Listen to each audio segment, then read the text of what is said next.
بسم الله الرحمن الرحيم الحمد لله رب العالمين والصلاة والسلام على رسول الله صلى الله عليه وسلم. Assalamu alaikum wa rahmatullahi wa barakatuh. Welcome everyone. You're joining us on a very special occasion, alhamdulillah.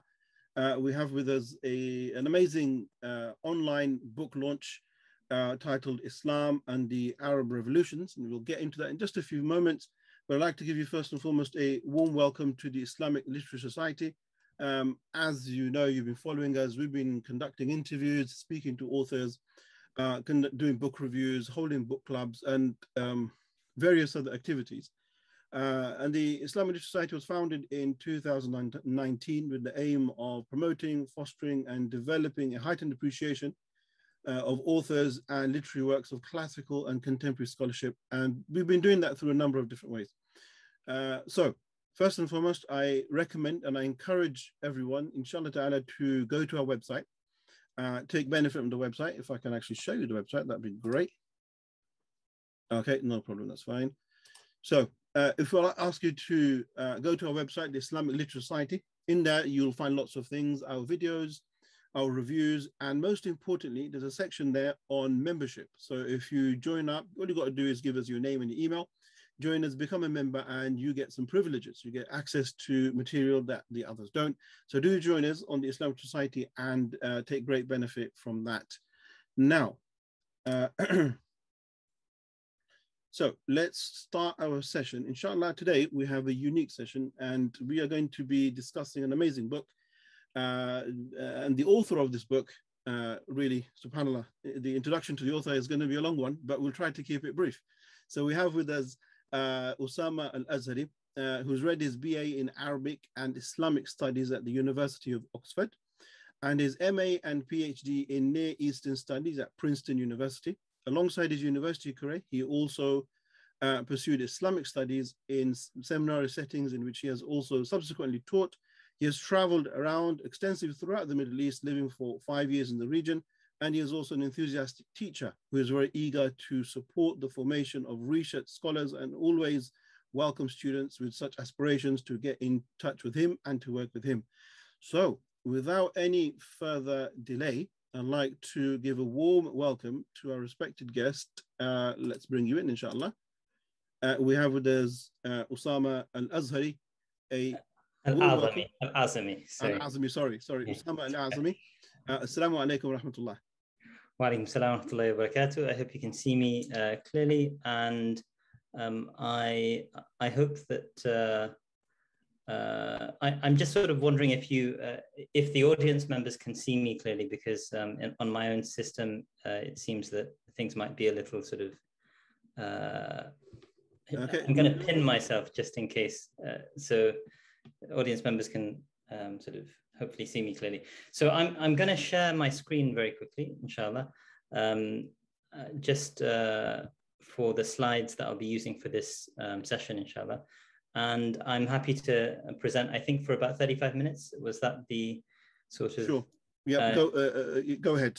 And the people can see and hear you as well. So you're free to go ahead, yeah. Okay. So Bismillah ar-Rahman ar-Rahim. Assalamu alaikum, and Jazakumullah khair, Brother Junaid. And I should also thank Brother Abdul Hayy. I think you work together at the Islamic Literary Society for getting in touch with me, and like actually quite early in the day when it came to my publication. So this is a book which I should say I've not actually got a physical copy yet. Apparently there have been some delays in the sort of delivery of the physical copy coming from India, but it should be coming out with Hurst in London, Hurst Publishers in October, and it should be coming out with Oxford University Press in New York, their North American offices, in November. So hopefully you'll be able to get a sort of copy soon enough. For those who would like to get a copy, I apologize in advance that it's a bit of an expensive book. This is kind of a standard fare for academic books. But keep your eyes open on my social media feeds. I will share a discount code as soon as I get one. It should give you 25% off the hefty £50 sort of price tag. Nice. Inshallah, inshallah. Okay, so what is this book, and why did I write it? What am I trying to achieve through writing this book? This is a book which I've been kind of working on since 2013, basically. So it's been about 8 years in the making. And it comes out of my fascination with what was going on in the Middle East at the time. At the time, I was doing my PhD on Islamic political thought. My PhD is a very generic title, Modern Islamic Political Thought. And I was looking at the way in which a group of scholars who academics will refer to as Islamist, and the term Islamist has sort of various meanings in the popular imagination. It very often refers to groups like Al-Qaeda and ISIS. But in the setting that I'm using it to refer to groups who are actually more akin to the Muslim Brotherhood in a place like Egypt, democratically oriented, very mainstream, integrated into society, socially active, and then from 2011 onwards became very important political actors in Egypt. Egypt, is worth remembering, is the most populous country in the Arab world, one of the most populous countries in the Muslim world, with over 100 million sort of people. And it also is the center of the Azhar. So the Azhar, for those who may not be familiar, although it's a very well-known institution, is kind of like the Oxford or the Harvard of Islamic studies. It's about 1,000 years old, so it's older than both Oxford and Harvard.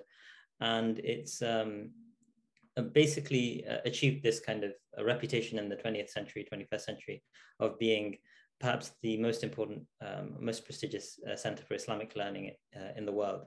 And so, it will attract scholars from all over the place. But it's also in the 20th century become an institution which is under state control. And so a consequence of this is that it's also effectively a part of the modern Egyptian state, and it's affected by its politics. So the Azhar in 2013 was actually involved in the Egyptian coup in some level. And so in order to get to that stage of my talk, I'm going to actually backtrack and introduce a lot of the players. So this is the cover of my book. As I say, it's coming out next month, inshallah, Islam and the Arab Revolutions. And I'm first going to introduce 5 scholars who are kind of the major dramatist persona, or the major sort of players.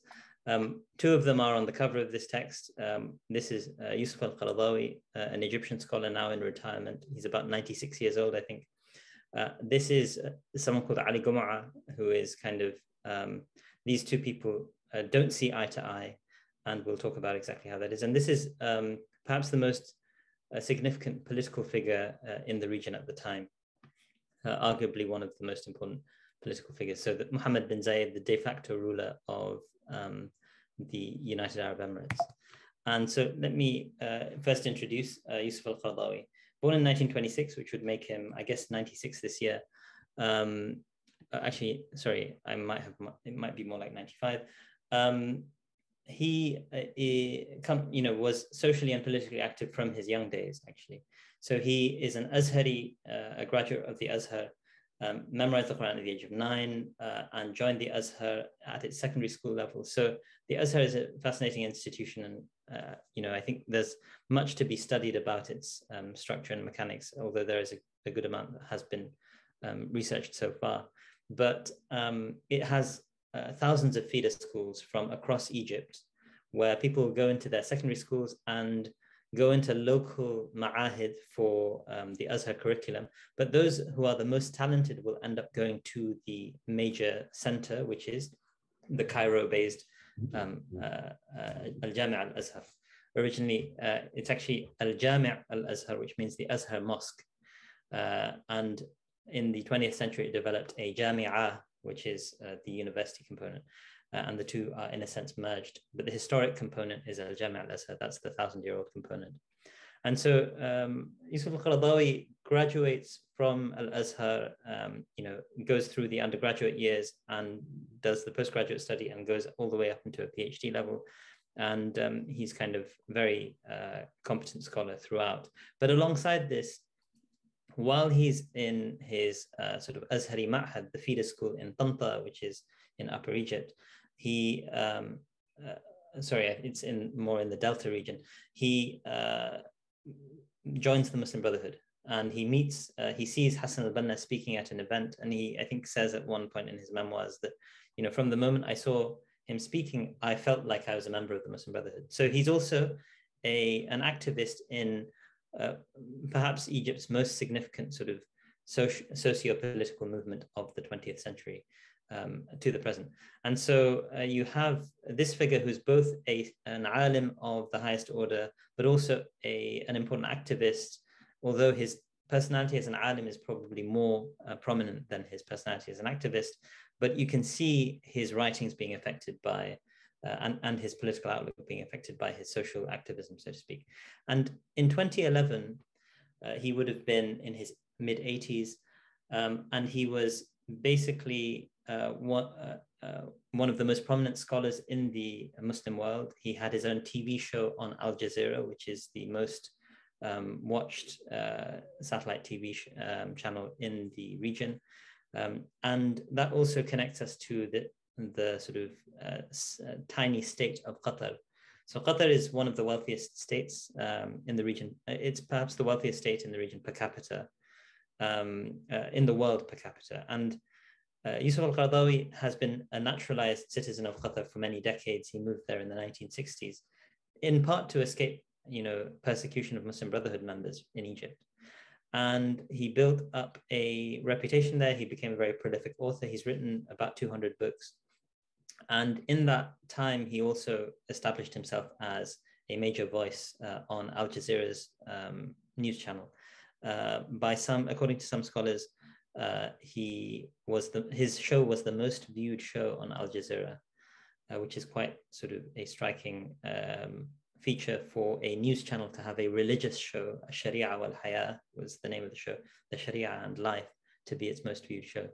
And he used that platform that he had on Al Jazeera to vigorously advocate for the Arab revolutions in early 2011, what was then called the Arab Spring. And Qatar actually also became very invested in that. So Qaradawi was, in a sense, acting, perhaps with a certain degree of encouragement from the Qatari state to, effectively promote Qatari foreign policy. Although my personal assessment is that he was doing this out of a sense of conviction. It wasn't that the Qataris were putting him forward to do that. And I think this is probably true for all of the scholars we're talking about. And so he had long opposed tyranny, he'd long supported democracy. And when 2011 came and the sort of revolution started to topple dictators, most notably, I think, the Egyptian dictator Hosni Mubarak at the time, in February 2011, Qaradawi was one of the voices forcefully advocating for what he described as peaceful protests. And I dedicate the first two chapters of my book to, actually, the first chapter is an introduction, but chapters 2 and 3 to the sort of exploration of Qaradawi's engagement in that regard. And so he's advocating for democracy very vociferously, and this runs up against the preferences of the Egyptian state and its most senior scholars. So the next scholar we have on the list is Ahmed al-Tayyib. He's currently the Grand Sheikh of al-Azhar. He's referred to as Sheikh al-Azhar wal Imam al-Akbar. So, al-Imam al-Akbar is like the Grand Imam. That's usually how it's translated. He's formerly the Grand Mufti of Egypt. Ironically, he actually spent a part of his career in Qatar, where he was teaching as a colleague of Qaradawi's. He's much younger than Qaradawi, but Qaradawi respected him as the Sheikh al-Azhar, the Sheikh al-Azhar being the head of the most important institution of learning in the Muslim world, in its own perspective at least, commanded a certain degree of respect by virtue of his position. But at the same time as being the Sheikh al-Azhar, he was also a member of the National Democratic Party, the NDP, sort of written out that acronym. And the NDP refers to the the political party that was formed by Mubarak during his period of rule in Egypt. And he was appointed, as in a sense, a Mubarak loyalist by Mubarak to become the Sheikh al-Azhar. So the Sheikh al-Azhar, it's worth remembering, even though the Azhar is a 1,000-year old institution, it was incorporated into the state by Gamal Abdel Nasser in the 1960s. And the Sheikh al-Azhar is actually a political appointee, and he has the sort of rank of a minister in the government of Egypt. So he's actually someone, although now after the 2011 revolutions, the constitution was changed so that the Sheikh al-Azhar is appointed by the Azhar sort of senior council, Hayat Kibar al-Ulama.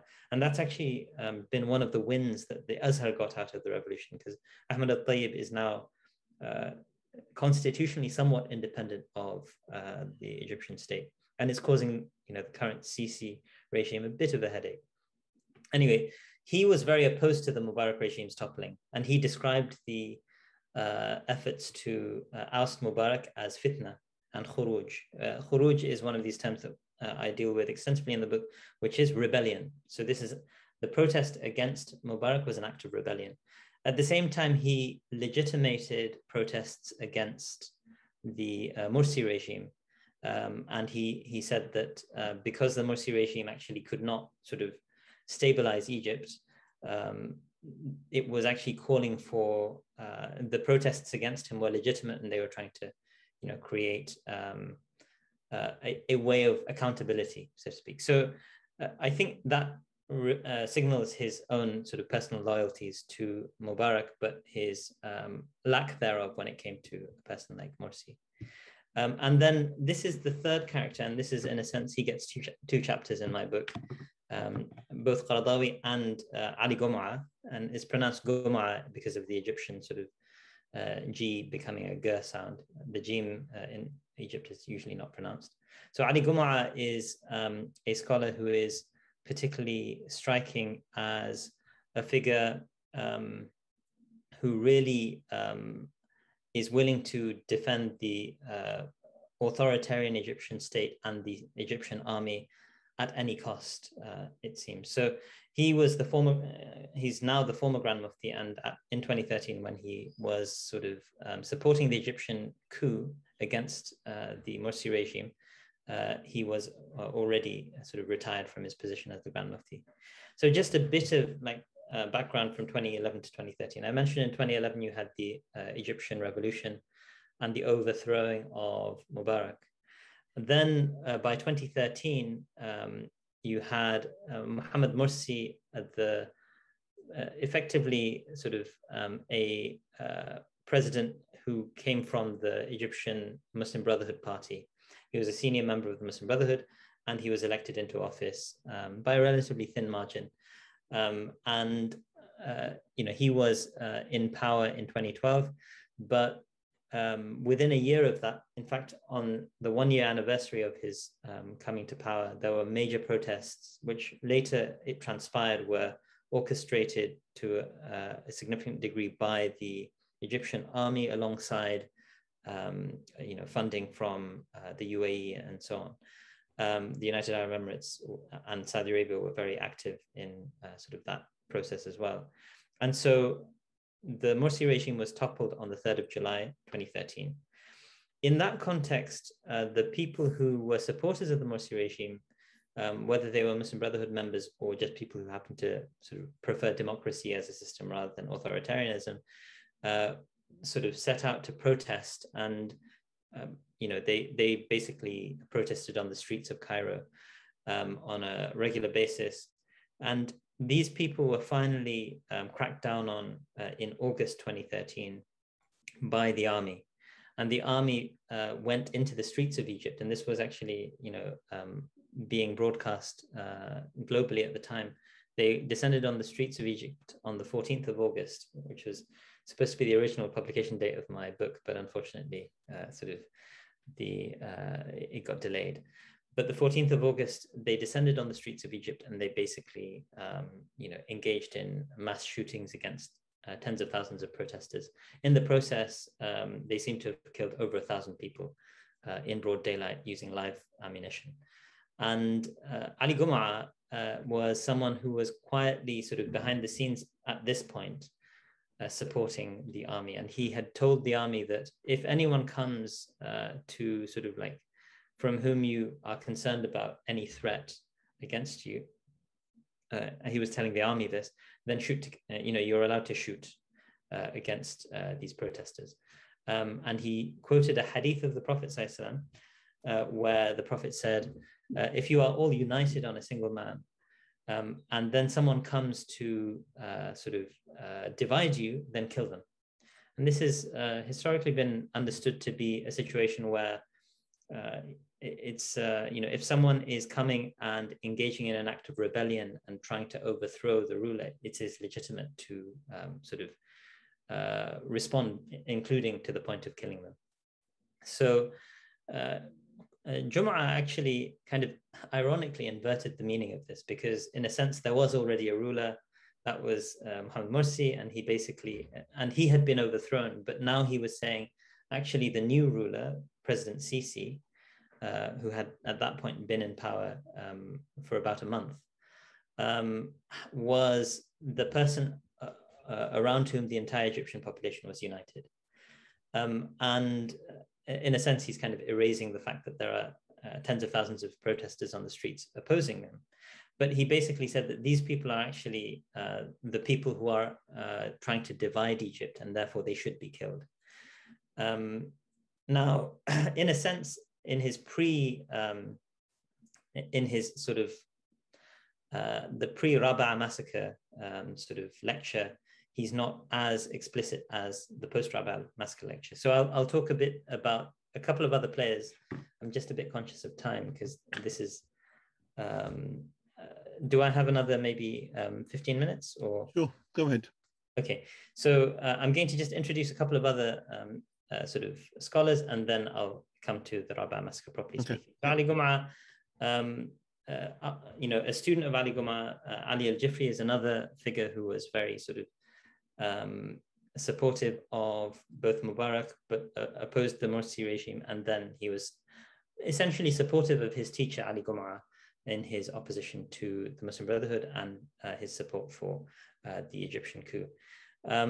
And he comes himself from a sort of political family, and finally, some scholars who will be recognizable to a Western audience. I've just realized, okay, so I should have put Abdullah Bin Bayer first, but in the chronology of my book, Hamza Yusuf comes first.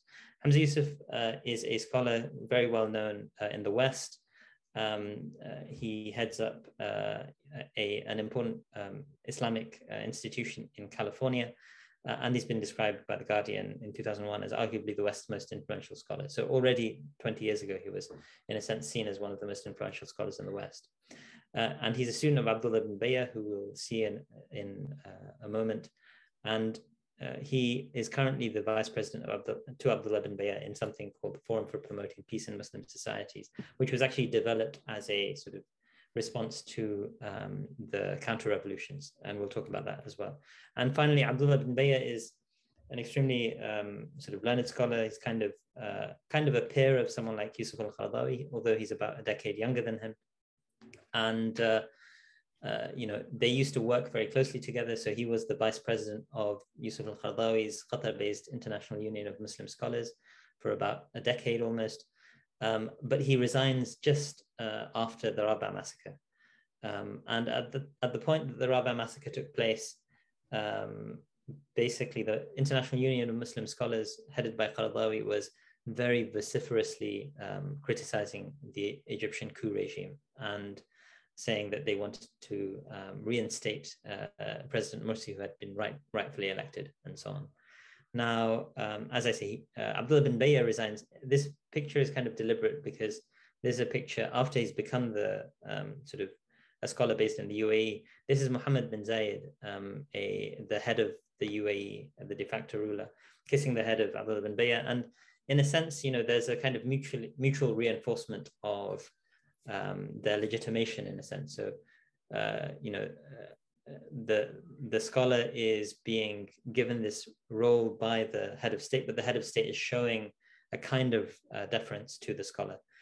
And so, as a consequence of this, the Rabaa massacre, he goes and joins the UAE. There's an excellent book on this by David Warren. We can talk about it in the Q&A if there's interest.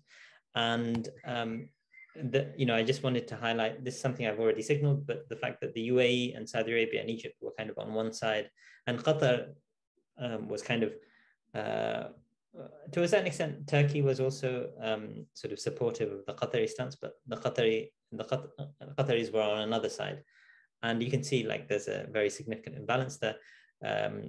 To a certain extent, it's understandable that the Qataris have so far sort of just backtracked at this point on their sort of attempt at a rather aggressive pro-democracy foreign policy in the region at the time. There's also sort of, I've said that in this slide, I say that there's a kind of divide between political repression and freedom of speech, state narrative versus Al Jazeera. But it's important to remember Al Jazeera is also a state run by one of these Gulf states. So it's not exactly that, you know, this is a completely independent institution. In fact, you know, they replaced the head of Al Jazeera in 2011 with a member of the royal family. So in a sense, its reputation for independence suffered during this period. Also, I've said autocracy versus democracy. You could say there's a kind of divide between the UAE, Saudi Arabia, and Egypt as pro-autocratic and Qatar as pro-democracy. But Qatar itself is an autocracy as well. So, you know, it's not clear-cut exactly where the dividing lines are here. And so these are approximations, and it's important to bear that in mind. Okay, so I've already actually referred to this. I'm going to go through this quite quickly, but Ahmed al-Tayyib was quite important in the coup. This picture I've got on the screen is a photo of General Sisi, then General Sisi, he's now president, and he had brought Ahmed al-Tayyib as one of the people to sit in the gallery as he made his constitutional declaration, annulling the constitution and basically engaging in that coup. And so, you know, those military crackdowns that follow, this is on the 3rd of July, the Rabaa massacre takes place about 6 weeks later. And Human Rights Watch, I've again only given the acronym here, describes it as one of the world's largest killings of demonstrators in a single day in recent history.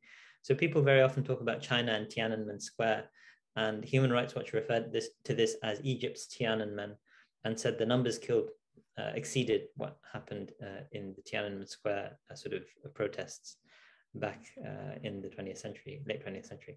So yet al-Tayyib actually expresses discomfort at the fact that there were massacres. So it's not that he was like his colleague Gomura, who we'll come to in a moment. So the Rabaa massacre, as I've mentioned, you know, I mentioned here they were overwhelmingly unarmed, and the Egyptian state actually said that there was something like 15 firearms found in the sort of among the protesters. And in a sense, they suggested the rest kind of ran away with them, but, you know, it's rather implausible. You know, by some counts, there were as many as, I think, you know, 40 to 80,000 people protesting at any given time. I think on the day of the Rabaa massacre, there may have been like 20,000 plus. And so you can imagine if in a group of 20,000 people, there are like 15 firearms, the heavy-handed tactics that resulted in over 1,000 deaths are, you know, really sort of excessive.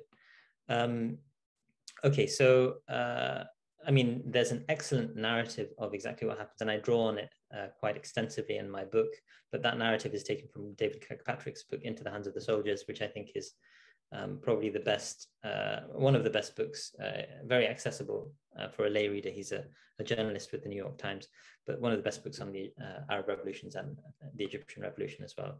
As far as I recall, he was the head of the Cairo bureau of the New York Times at the time. And so in 2014, I've kind of, okay, we have one other slide, I think, but in 2014, the year that follows, so actually within sort of 7-8 months, Abdullah Bin Bayer is actually installed as the head of a new organization, the one I mentioned already, called the Forum for Promoting Peace in Muslim Societies. And you have Ahmed al-Tayyib also has been brought in. These are both at the UAE, involved in something called the Muslim Council for Elders. And Abdullah Bin Bayer, in his March inaugural speech, mentions in this context, and this is, you know, just a few months after Rabaa, he says that democracy in regions that, in places that are not ready for it, are essentially, calls for democracy are essentially a call for war. And so it's an interesting sort of argument. He's basically saying that we shouldn't be calling for democracy because it's a destabilizing factor in the region. I mean, that's also the language of Hamza Yusuf, describing democracy as a destabilizing factor. And, Abdullah Bin Bayer's argument is that there are too many sort of fundamental differences in the region, and people, when they have disagreements, they're going to go to war. But I find that quite ironic, and I'm happy to discuss that. But my main objection to that is that the war is actually being fought by his sponsors, primarily the UAE. He also lives in Saudi Arabia some of the time. So the UAE and Saudi Arabia are engaged in very sort of like vigorous counter-revolutionary instigation, and so it's sort of in that sort of argument ignores the fact that he's also participating in that war while condemning the war, so to speak. Yeah. And I think those issues they loom large in this entire situation. Okay, I actually had another slide, but it seems to have disappeared. Okay, I had a slide about, oh, there we are. So I don't know how I missed that. So that should have come. So this is, I mean, I'm borrowing this from another website. I didn't make this graphic myself, but this was kind of the reputation of Gomura at the time. So Ali Gomura is a fascinating figure because he's actually a very learned scholar. And he was seen as kind of like this high-flying figure in Egyptian intellectual life among the Ulama.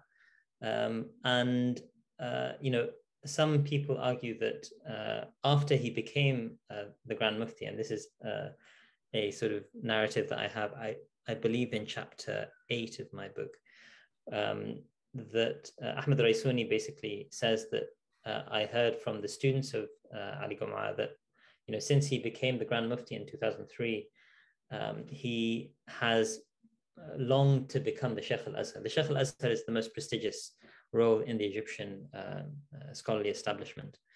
And, that ambition has really sort of driven him primarily. So, it's an interesting argument.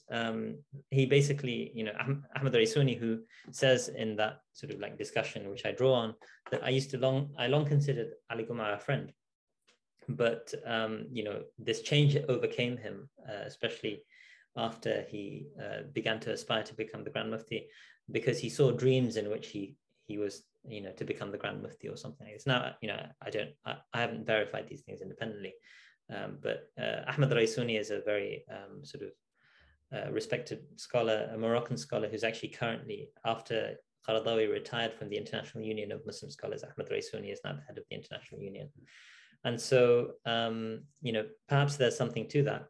But as a consequence of ambition, arguably, he basically, after the Rabaa massacre, he, I think 4 days now, I've got the chronology written explicitly in my book. The Rabaa massacre takes place on the 14th of August. On the 18th of August, he gives a speech to the military and basically says, you are on the right. And, if anyone confronts you, just shoot to kill. He literally uses that phrase. And this is after the military has killed, hundreds, perhaps even thousands of people. The Muslim Brotherhood claimed that 2,500 people had been killed in the Rabaa massacre. But, and I discussed some of these numbers in my book as well. But there's no question that he was at this point vociferously supporting the sort of massacre that had been taking place. And, it's quite striking to come from a scholarly voice like this, who there's no question about, his being very accomplished as an Islamic scholar. But it created a great deal of disillusionment as well among Muslims, I think, including beyond the region when it came to Ali Gomura's stances. So I seem to have skipped this initially, but I want to now go to the conclusions. And I was just saying that, so in the conclusion of my book, and this is written as an academic book, and so, the Islamic Literary Society, mashallah, does a lot of community outreach as well. So I expect I've got a bit of a mixed audience, but I think that in a sense, what we have is a complicated picture that emerges. And in my conclusion, the conclusion is the more academic sort of side of, I've written an academic book which is kind of outlining the history. I have an epilogue as well, which reflects, because I also, studied with the Ulama and I teach in those sorts of contexts, as has been mentioned. And I reflect as an alim, so to speak, working within these traditions, as someone who would consider myself as being a student of many of the scholars that I'm talking about here. What does it mean for the moral standing of the ulama, right? So I reflect on that in the epilogue. But just on a concluding note, in a sense, when you have something like the Islamic tradition, if people are determined enough, they can sort of develop arguments to justify whatever they want, drawing on the Quran and the Sunnah. This goes back to something that Ali radiallahu anhu said, that there's no sort of deviant group among the believers. I can't remember the exact phrasing, but except that they draw on the Quran. Like they will all sort of like draw on the teachings to justify their sort of misguidance in a sense. And I think that that's from a believer's perspective, that's a good way of thinking about this, that the Islamic tradition can be used in various ways, but we need to try and get rid of these ulterior motives from ourselves when reading these, to the extent that we can, to realize actually, we can't justify, for example, mass murder on the basis of Quran and Sunnah, as someone like Gomura did, in my estimation, quite explicitly. And so just at the same time, on a more positive note, these sorts of desperate measures are resorted to because the desire for freedom and democracy, and I talk about a little bit about the nature of the democracy that these scholars are after, because they are committed to an Islamic conception of democracy as well. Those things are so strong, and I argue that the arguments for Islamic democracy are far stronger than the arguments for Islamic autocracy, and that's why it's only by force that these scholars are able to, with the force of the state, they're able to suppress that desire. So I think that's a positive. And I hope that's a useful sort of summary of my book, inshallah. Yeah, mashallah, amazing. I just like all the others who are watching, got lots of questions. Respected listeners, this is your opportunity to ask the questions. I'm sure you've got many questions. Very controversial topic, very interesting topic, and the author has mentioned key figures, and I've seen people's eyebrows raised. So let's have a look. What question is? So the first question we have here is, besides, so you can see this on the chat as well.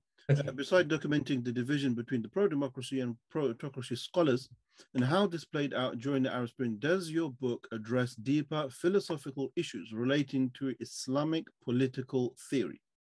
Excellent question. Okay, so this is from Nassim. Jazakallah khair, Nassim, for asking a very thoughtful question. So I have spent most of my time documenting, as you say, the division. When it comes to the sort of philosophical questions, my book kind of tangentially addresses some of them throughout the text, because I'm looking very specifically at the sort of evidence that is being marshaled by these scholars. What sort of arguments are they making for their respective positions? And so, and I don't necessarily sort of set them up against each other in a very explicit way to say that, and this is the cogency of this one, and this is the cogency of the other, etc.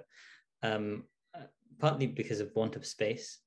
My book is almost 400 pages, and I think I am kind of planning to do a follow-up that thinks very specifically about those sorts of questions. I do have one chapter, which is basically the final chapter before the conclusion, that looks at one debate that has arisen in the secondary literature among scholars regarding, where are these justifications coming from, and are they, where did they originate? Particularly the counter-revolutionary justification for crushing, and Ali Gomura's position. So I actually, critique the position of a number of scholars in the secondary literature who basically say, well, this is the Sunni tradition. This is what Sunnism says, that when it comes to a ruler, you have to render obedience. And I haven't gone very systematically to explore, because I really think a topic like that actually deserves a book unto itself. And I am very interested in some of these topics, but drawing on the secondary literature, I think there's more than enough material in the secondary literature to say that actually, no, the Sunni tradition doesn't say that, you have to support the ruler no matter what they do. Right. And certainly it doesn't sort of, the conclusion that I arrive at is that the notion that the Sunni tradition is opposed to rebellion is not actually defensible, because the Sunni tradition says that if a rebel comes and succeeds in taking power, they should be rendered obedience. And they say so for pragmatic reasons, meaning that you want to preserve the order to the extent that is possible. Now, I think that there are actually good reasons historically for that position. And a lot of people have criticized the Sunni tradition for having that position. But these same people will say, well, oh, the Sunnis don't permit rebellion against an oppressive ruler. Actually, no, the Sunni tradition says, if a rebellion succeeds, you have to render obedience. That's actually, in an indirect way, that's encouragement for rebellion, right?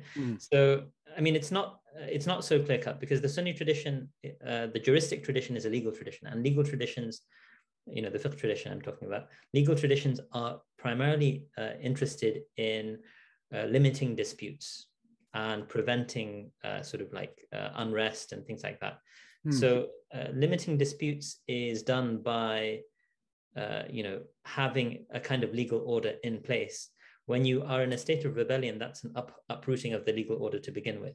And this is why the move by al-Mawardi, which I kind of refer to in chapter 9, in al-Ahkam al-Sultaniya, which has been criticized by some early scholars, but now it's recognized as actually, perfectly reasonable given the circumstances.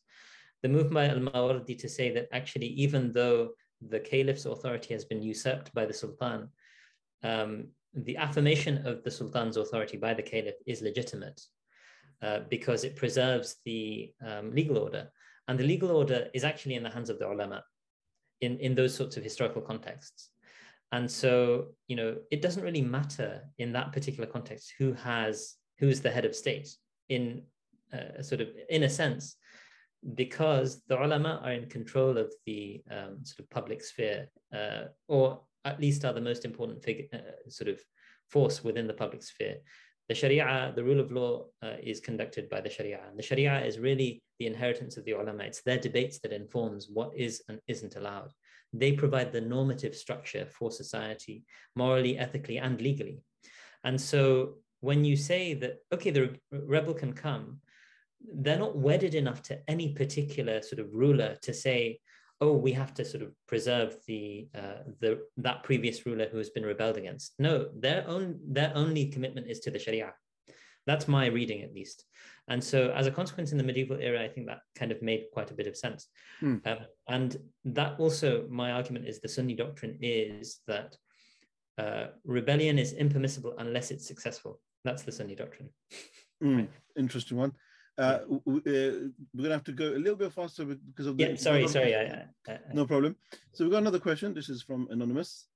I couldn't understand an important issue. Yeah. So, Bin Bayer is supporting Sisi, ? Moreover, Hamza Yusuf is his student. What does that imply? So Bin Bayer hasn't ever actually explicitly said he supports Sisi. So, Sheikh Bin Bayer is someone who's very careful with his words, in my estimation.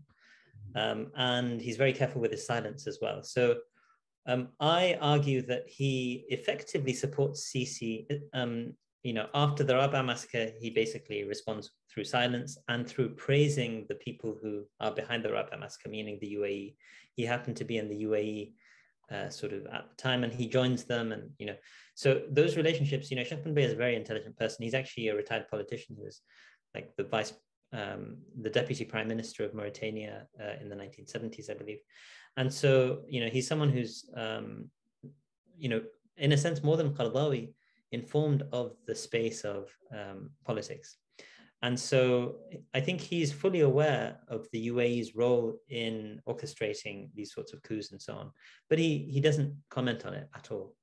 He stays silent. In fact, his one of the points that I argue in my book, and I have to do more reading in Bin Bayer's writings to really make the case for this, but I argue that he effectively is saying that the ulama have to cede the public sphere as a realm of moral authority to the ruler and not question the ruler's decisions in that, because the ruler has access to information that the ulama do not have access to.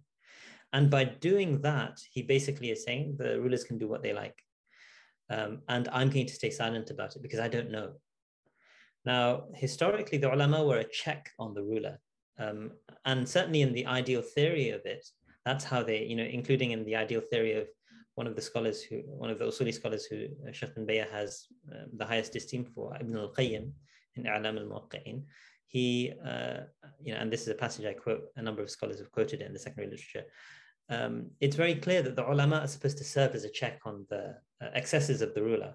But that aspect of the tradition is kind of cast out by Bin Bayer. Perhaps, he thinks this is a time of crisis and we just need to render absolute obedience. And he kind of seems to paint a picture that, otherwise the result is things like terrorism, right? So terrorism is one of those boogeymans. Could I add a question to that? Do we not then find that there's a contradiction in their stances? Because when Hosni Mubarak was in power, they were promoting one version of Islam, and then when Mursi was in power, they were promoting another version of, encouraging people to be rebellions. And then when Sisi took power, now they're asking people to completely submit and be silent. So how can we take any of them seriously? So I have to make a distinction between the various scholars here because they have different stances, right? So Ali Gomura, that is certainly true for Ali Gomura. It's largely true for Ahmed al-Tayyib.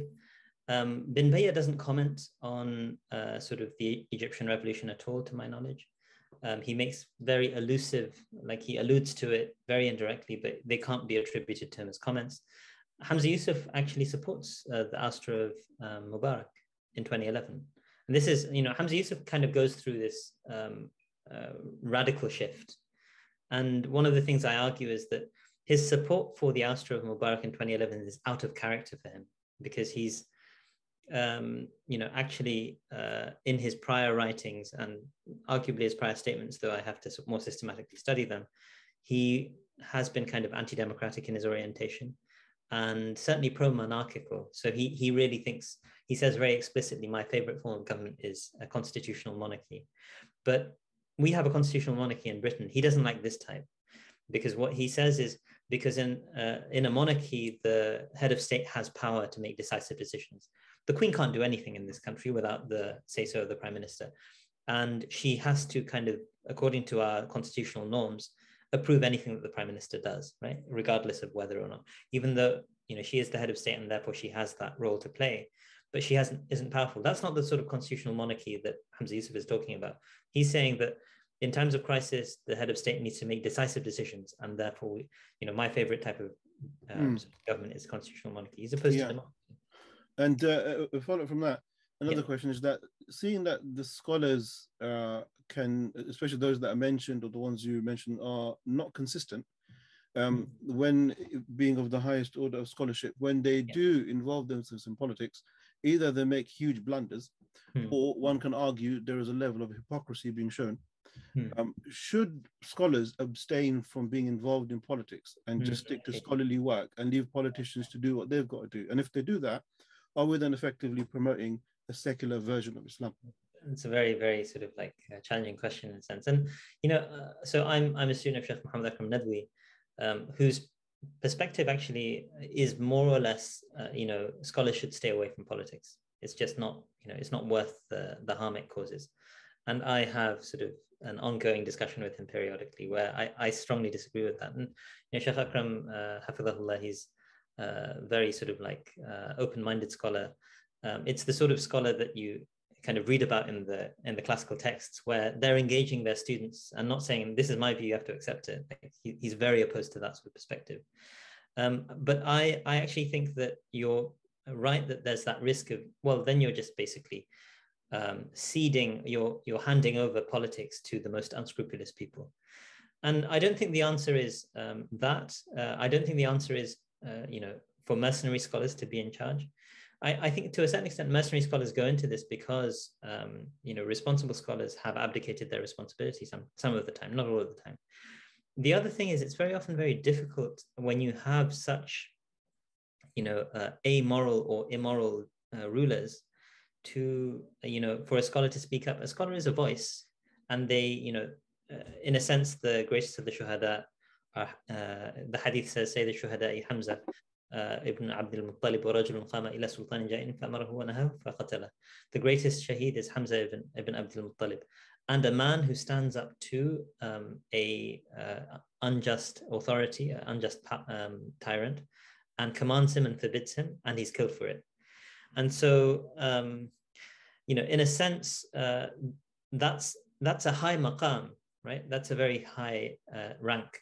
But at the same time, it's not something which is a requirement. And the ulama, I think, there's difference of opinion. Ahmad ibn Hanbal, who's this great scholar who, in a sense, stood up to the tyranny of al-Ma'mun, even though he recognized that obedience to the ruler is an obligation, but he still did not accept al-Ma'mun trying to institute a incorrect doctrinal point about the createdness of the Quran. And when other scholars, including colleagues of his, said, oh, we just said it because we were, compelled to, he said, that's not the stance that the scholars are allowed to take. Yeah. He was very firm on that you have to stand up for principle, because if you don't, why should anyone, right? And so, that's one stance, but Islamic history has a range of possibilities on this. And, these are ijtihadat where even the companions might have had some disagreement on some of these issues. I'm not sure, my understanding of these sorts of things from the Islamic perspective on these sorts of things is that human affairs are messy, and people have different judgments. You have the judgment of someone like al-Hasan al-Basri or Ibn Umar, who refused to participate in the fitan. And you have the stance of most of the Sahaba who actually got involved and took up stances and fought in battles, and in some cases were killed or, engaged in violence because of what they thought was right. So, these aren't straightforward issues, I think. Yeah. So we've got one final question. Sure. Then we'll let you rest up, inshallah. The question: do you think people like Bin Bayer and Hamza Yusuf are creating a kind of Islam that is Eurocentric? That's a very interesting one. Actually, to be honest, the earlier question, I don't know if I finished the entire point that, Hamza Yusuf is, I didn't talk much about Hamza Yusuf, like how do we understand his support for Sisi? And Hamza Yusuf, again, is not necessarily, has never been explicit supporting Sisi. But one of the points that I make in my book, and I'll come to this Eurocentric question in a sec, is that in a sense, when Bin Bayer in March 2014, so within a few months of the Rabaa massacre, is now emphasizing obedience to the ruler, he's basically talking about Sisi, not Morsi, right? Like he wasn't there when Morsi was in power and saying, you have to obey the ruler, right? So in a sense, you could say that there's, in an indirect way, these scholars basically piped up and spoke up for the sort of necessity of obedience when the authoritarians were back in power. Now, again, I think what's important to recognize from a Muslim perspective, I'm speaking as an Islamic scholar here, is that we assume people have good intentions. We take people according to their outward. إِنَّمَا نَحْكُمُ بِالظَّوَاهِرِ. This is the Prophet ﷺ, in a fascinating hadith with in dialogue with a companion who I'm named after, actually, Usaama bin Zayd. So Usaama bin Zayd, in the midst of battle, and in some of the riwayat of this hadith, it says that he was fighting against someone who had killed several Muslims in battle, and then he finally got to him, and then that person said, "Ashhadu an la ilaha illallah, ashhadu anna Muhammadan Rasulullah." He, ostensibly converted to Islam, and this person's already killed several people, and he's like, this is obviously doing it just for show. That's Usaama bin Zayd's assessment. In fact, some of the commentators say that really does seem to be the case. And the Prophet ﷺ didn't let him hear the end of it. He said, how could you kill someone who said, La ilaha illallah? What are you going to do on Yawm al-Qiyamah when La ilaha illallah comes, right? And Usaama was basically saying, look, I wished I hadn't become Muslim until that day, because he was so sort of like distraught by the Prophet ﷺ's anger at that. So the idea of assuming people's sincerity and taking them on their outward, the Prophet said, did you cut their hearts open and check, what was going on in there, is extremely important as an Islamic principle. So I'm not questioning the sincerity of any of these scholars, even the people I think, to a certain extent, I'm like, Ali Gomura is going on another level, right? And so that's kind of crazy what he's doing. But at the same time, I think what's interesting about people like Bin Bayer and Hamza Yusuf is they must be thinking that at the end of the day, authoritarianism is better than the instability of democracy. They genuinely are committed to that doctrine. That's my assessment. And I do think it is a kind of secularizing of the political tradition. It's not particularly different to the way in which political traditions have been secularized over the colonial period. It's a reinforcement of that reality through Islamic legitimation. I think that's, to a certain extent, in my view, Bin Bayer's attempts at reinforcing that is one of the most damaging components of this. That's what I would think. He obviously would disagree with me. And if you're saying, it's kind of Eurocentric in the sense that it's kind of secularizing, and secularism is a kind of Eurocentric concept in my view, then yes, I would agree with that. Okay. If anybody else has any questions, feel free to drop your questions. If not, Sheikh, just another point on that. When you mentioned about Hamza Yusuf and Bin Bayer, and that they were silent or neutral on the activities of what was taking place in Egypt. That's a very positive outlook on those two. Knowing that the UAE, they're supporters of the UAE, and the UAE were the prime funders of the downfall of Morsi. Right. So it's really optimistic to assume that they were neutral. Sure. I mean, what's his name? The Desmond Tutu, Archbishop of South Africa during, the apartheid era, and a very vigorous opponent of apartheid, said to claim to be neutral in a time of sort of injustice is to stand with the tyrant, or something along those lines. And I think, it's tough. I don't know what's in people's hearts. To describe that as neutrality, yes, I think that there's, I think I'm trying to say that they probably saw themselves as being sort of neutral, right, in this sort of situation. I think that they're probably doing what they think is best. And in fact, like, I find it very difficult to think anything else of people. I should, full disclosure, I mean, like, I visited Sheikh Bin Bayer's house twice in 2009. Like, he's someone I considered a teacher of mine until, very recently. I obviously, fundamentally and vehemently disagree with his political choices since those days. So, but there's an adab towards the people of knowledge, even when they make serious mistakes. And I think, if I were someone who was a peer of his, maybe my tone would be different, right? But I'm very junior to either of these scholars. So I think there's a decorum to that, which needs to be maintained. I know other teachers of mine who are more critical of these scholars. That doesn't change the fact that their perspectives are wrong, in my view, and wrong and harmful and damaging to the way in which Muslims should be engaging on these sorts of questions, and they need to be opposed. That's why I've written a book. I mean, I've written a book which is academic in tone, but the epilogue also conveys the moral urgency that I feel about writing a book like this.